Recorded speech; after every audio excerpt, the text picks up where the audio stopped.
the frame yet. So Nessa brings Tulkas back to Almarin, and we I found a husband who fell from the sky. Yeah, isn't that handy? And so but everybody is gathered in Almarin for the late show because Myron and Melkor are getting ready to turn on the lamp in the north. Aule and Gothmark are ready to turn on the lamp in the south. She got out of here quick.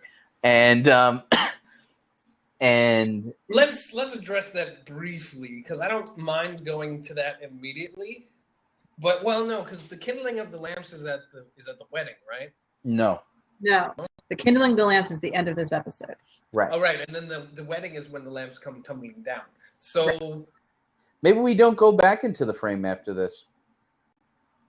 Maybe we end the episode there. We have to deal with Gil Ryan's issue of because before we had Gil Ryan interrupt and Elrond was like, "Wait for it," right? He's like, "You need to hear this." So there needs to be a follow up. And then Gil Well, Ryan I'm saying is that we could be in the same day in the frame in the next episode. Oh yeah, no. Oh yeah. If anything, this is one sitting. Gil Ryan is still there. Listen, it makes me smile that the dancer and the wrestler get married. It is cute. I'm a sucker for, and then I can't read anymore. I'm a sucker for cute, she says. Yeah. I agree.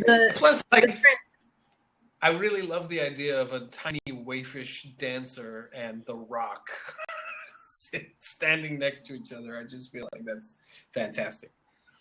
Especially after we've demonstrated Nessa's very different kind of strength, right? Yeah.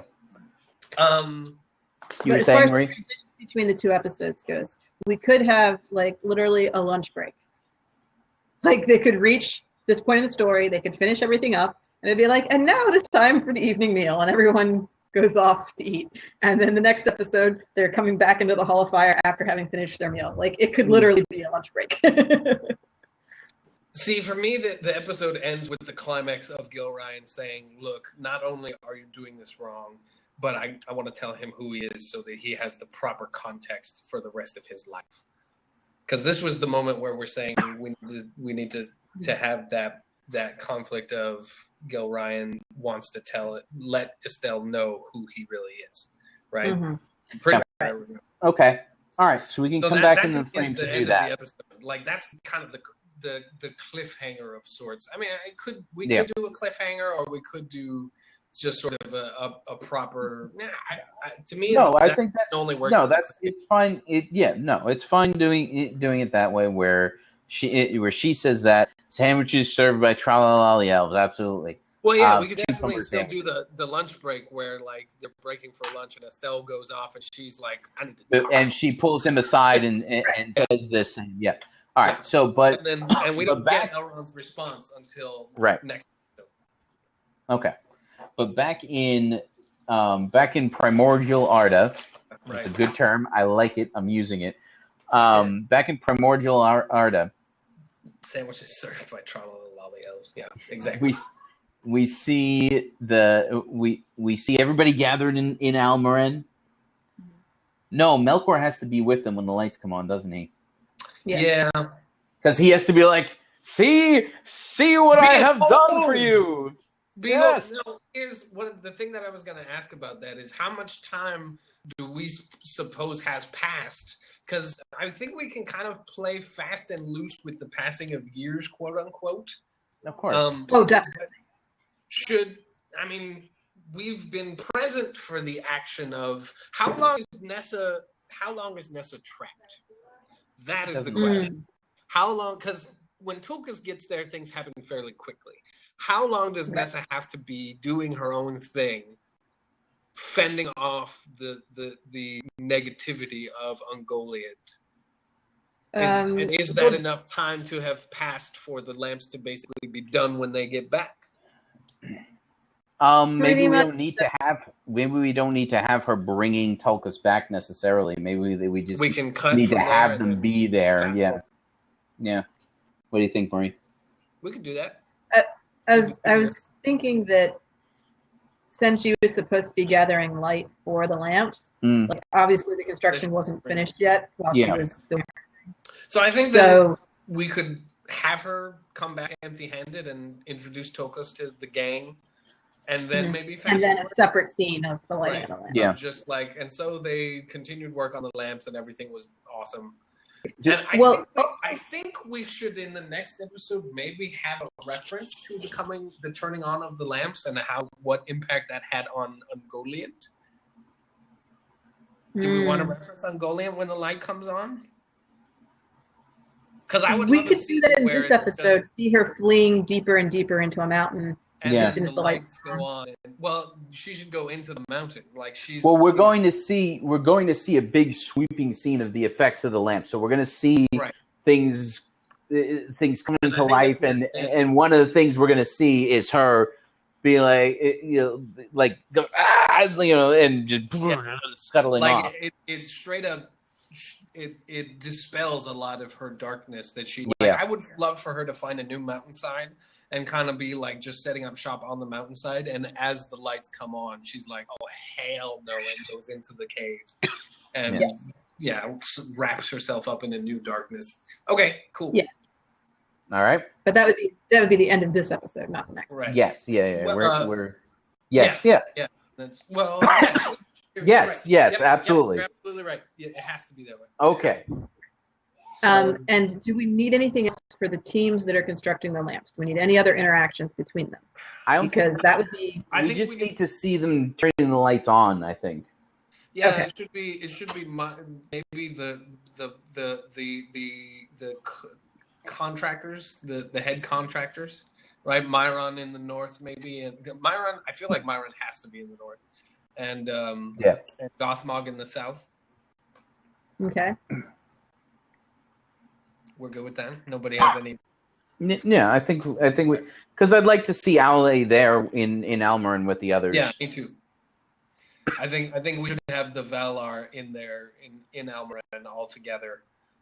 And we basically do a I think it should be very clear, like almost explicit, maybe, that Melkor is like, "See, I'm amazing." Yeah, right? well, I think he should try. He should basically walk to the front and center and be like, "See." Like this. Not even that. Like he should be like, and I think it's pretty clear, who's in charge here, right? I don't think he needs to say anything. I think that effect, I don't know. Like if he walks into the center, right? I think if he walks into the center, what we can see, we can defer that to the next episode. What we can see is him walking up front and center. And like expecting the adoration of everybody, and everybody turns to each other. Right, everybody turns to each other like, "Oh, this is great!" And he's like, "Excuse me." Yeah, like he should probably say something.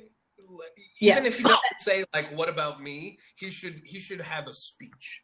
You know what I mean? There should be a speech there, and it doesn't necessarily have to be. I think we can defer the "I'm so great." Karita's leaving. Bye. I think it should definitely be focused on how great he is, and not necessarily how he deserves to be the leader. Because he assumes that he is the leader by default. Like there is no discussion there. Yeah. So, but yeah, the moment where he kind of steps into the middle and like is beholding the light and is like, I'm pretty incredible. And then he looks around and sees everybody not looking at him. Right. That's what he was expecting to see. He turns around to look at everybody. Yes, nobody's looking. Nobody's paying attention to me. And then he demands some attention by saying, like, let me say a few words about I would like to that I have done. I would like to see it nonverbal, though. I would like to see it in his face. And have the words come later. I would like to have the words come in the next episode. I feel like he demands attention right away, though. Like he's like, no, you guys are doing it wrong again. Let me redirect you back to me. And like I feel like he would have something to say about the great glory that they have brought to Arda, and his posse would still be there. I mean, obviously we're going to have Gothmog for lighting a lamp, but the rest of his posse will be there, and they should have that. Burst into applause. At the end Right, of like, I mean, Oh, I know. yes, and nobody else is. I mean, you could get a couple of people who are like, all right, that was, yeah, sure, right? But mostly, yeah, it should just be thunderous applause from the Balrogs, and everyone else is kind of like, I don't know why that was necessary, but sure, okay. Maybe a few like looks at each other like, why? Ulmo is just, why are we? Yeah, and maybe Ulmo and Varda have a moment. Yeah, there you go. Ulmo and Varda look at each other like, where Ulmo looks like Ulmo is pissed. He's looking around to see if anybody else is getting this, and he catches Varda's eye, and they share a moment of like, and she's like, I know, my ex-boyfriend is a dildo. Yeah, he's terrible. So, yeah. Okay. All right, so, and then we cut to the frame where it's lunchtime, and Varda's like, well, what in the hell was that? Like, that was a happy ending. What are you talking? You can't be giving him happy endings all the time. What the heck? Right. Okay. Yeah. And that's her angle, because we've just seen her. Throughout the episode, we've had a couple of flashbacks to the very unhappy ending. Like, I think we may have to insert a little flashback at some point where, maybe right now, where she comes back to, whatever survivors return to give her the news that her husband is dead, and she's like, look, you're giving him, you're filling his head full of happy endings, and that's just not the way the world is. Keep in mind, we may have to. Depending on how timing goes, we may have to push that moment to the next episode. But I think it works here as well. But I think it can also work there. So I agree. I think there's some flexibility on exactly the progression. Like, it could be very short when we cut back to the frame. We see sort of the guy coming up to her, and there doesn't have to be any dialogue where he he's clearly wounded, and it's like, sad music playing, and she like bursts. Maybe that's the end of the episode then. Well, maybe she says the whole thing about there's no you give him another happy ending. There's this and then we cut to say that line. She can just come up to him and she's like, "You're doing this wrong." And he's like, beg pardon, and that's the end of the episode, right? And then and there's some flexibility on exactly what the timing is. But I'm just trying to avoid jumping in and out of the flash, like, because we're already jumping back and forth from the frame to the story a lot, and if we're also jumping in and out of from the frame to the flashback and back to the frame, there's a lot. This one works for me because I can totally see where, like, maybe some other elves have gathered around because it's lunchtime and they're like, I remember this story. This story is so awesome. Basically, exactly how it reflects the Valar's response, right? The Valar are all like chattering noisily to each other, and they're like, this is totally rad. We're the best ever. And then the elves are like, oh, yeah, that old chestnut. I remember that one. Hey, it's time for lunch. Right. And as everyone's kind of, and we should look at Estelle and have him be kind of like, oh man, this is a really good ending to a really important story. And then we pan over to Gilryan, who's like, this is not the world. She's pissed off, and in that moment we go immediately to her memory of the guy coming up, and then she like shakes her head and she's like, no, we're not doing this. And then she comes up to him. So I mean, when I say flashback, I'm talking brief. Like the music is saying everything. The music is kind of playing over everything. There's a lot of dialogue in this moment until she finally cuts everything and says, look, you're doing this wrong. And the music I would expect to kind of actually be like sort of bizarrely discordant with all of the sort of smiling faces that we're seeing at this moment. Like the Melkor theme should be playing kind of as Melkor is kind of looking around the circle, like it should pan around him, right? As he's turning this way, we're seeing everyone behind him like super excited, and he's like, no, this is wrong. Everyone should be praising me. Everyone should be focused on me. And the Melkor theme is playing in the background over all of this. Hey, it's your poltergeist. What's that? Yes. My cat. It's a long story. Anyway. There's a cat tail. So, I mean, this this sort of flashback is gonna take like 10 to It's 15 momentary. Yeah. seconds. Okay. It's All right. It's just Okay. her being discordant with the mirth of everything that is going on around her, in much the same way that Melkor is, right? Yeah.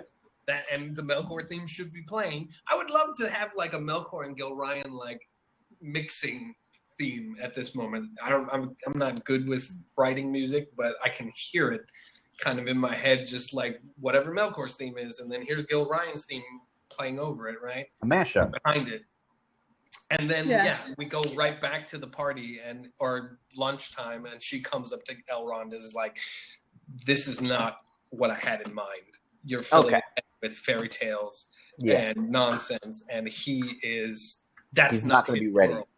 He's not going to be ready." Yeah, is what she's going to say. And then we cut to the next episode, and we can elaborate on like, whatever is the matter, my dear. And she's like, "Let me explain to you how you're doing everything wrong." And then he has an appeal for like, look, and I want to tell him who he is.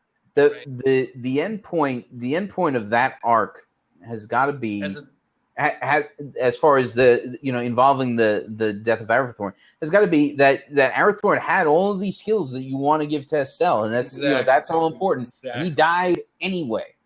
Well, and I mean, we don't have to overplay it, like, but Arathorn should be a flawed guy.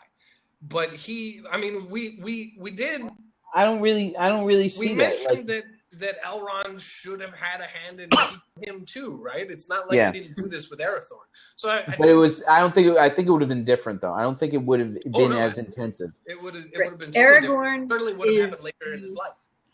Aragorn is the only one of the heirs of the Dunedain that had a dead grandfather and father. Yeah. Every single one of them would have had a father figure in their lives. Somebody else, yeah. So Elrond fostered them and taught them, but was not their sole father figure. Exactly. Aragorn's unique because his grandfather and father both died at I kind of think that would be a good point for Gil Ryan to kind of remind him of that and be like, look, she defers to his wisdom. She's like, all right, because she doesn't come to the final. They don't reach the final conclusion of this conflict until episode 13, right? But she acquiesces. She's like, okay, fine, but you need to understand that you're still doing it wrong. He is not his father. Well, he has different needs from his father. Yeah. Right. And that would be something that maybe Elrond has overlooked. All right. He's just being a teacher. Not enough of a dad as he needs to be. All right, I think we can hash that stuff out over the next episode. That comes in, that's next episode, and the episodes to come. Right. But I think that at this point we're pretty much nailed down on episode 5. Correct? Is there anything anybody wants to bring up before I take us out? This is the first episode in which I'm very confident that we have enough material to fill an hour. If anything, you might wind up.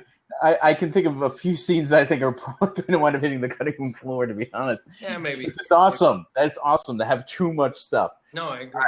All right. Okay. So, all right. Well, this has been awesome. We've made it in under 3 hours, so that's good. Yep. Okay. Well, thanks to everybody who has made it this far. This has been the SilmFilm script discussion of season 1, episode 5. If you're watching this on YouTube, there's links in the description below for all kinds of stuff from Mythgard, Signum University, the forums there that are about all the stuff that we've been talking about. You can also check out. I also have a link to Bree's Twitch feed. So if you want to watch her art streams, which you can watch recordings of, or you can watch them live when she does them every second Saturday afternoon. As a matter of fact, there's going to be one this Saturday if memory serves. Thank you everybody for watching. Thanks everybody who's been here, and have a great night.